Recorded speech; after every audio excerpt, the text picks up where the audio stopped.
La Malaine, petit village au cœur des gorges du Tarn. Ici, le tourisme est la principale activité économique entre randonnées ou balades sur la rivière. Et en ce mois de septembre, les lieux sont loin d'être désertés. Les professionnels comme les bateliers comptent de plus en plus sur l'arrière-saison pour équilibrer leurs comptes. À 59 ans, Émile cherche un repreneur. Pour 20 000 €, un bistrot, un vrai. Surprenant Émile, qui n'hésite pas à jouer derrière son comptoir quand l'enthousiasme retombe.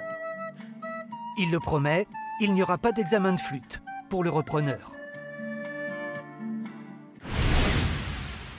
Dans cette asinerie, les ânes des Grands Noirs du Berry et des Cotentins accueillent régulièrement les groupes familles, scolaires, centres de vacances, publics handicapés, personnes âgées, autant de curieux très heureux de découvrir ce nouvel animal de compagnie, avec parfois des scènes plutôt rares, comme la traite des ânesses. Même dans le passé, la chose n'était pas courante. 50 ans déjà que le célèbre petit compagnon d'Obélix rythme les aventures d'Astérix. Et au fil des albums, le trait va s'affiner, le personnage s'affirmer jusqu'à sa maturité, au point d'être la vedette de cette exposition itinérante qui va faire le tour des librairies spécialisées. L'exposition est aussi un bon prélude au prochain album de la saga qui sortira avec idée fixe le 22 octobre prochain. L'artiste était très attendu, mais ici rien de tape à l'œil ou de sulfureux. Anish Kapoor a simplement joué avec les hauteurs de plafond, les lignes, les effets de texture. Les Dominicains lui ont fait toute confiance. C'est un homme que nous invitons, un artiste avec ses œuvres. Eh bien, je trouvais que c'était important que dans un couvent, on puisse avoir dans une exposition des œuvres qui sont à la fois extrêmement incarnées et puis des œuvres qui invitent à la méditation.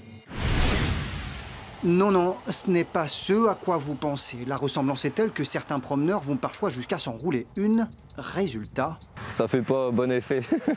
ce chanvre ne contient évidemment pas de THC. Philippe Ezel, agriculteur, en produit 15 hectares. Ce qui l'intéresse avant tout, c'est cette paille. Tout l'intérêt de la paille, elle est là, elle est dans les fibres et dans la chenevotte. Et en mélange avec de la chaux, ça fait un très bon produit isolant et naturel.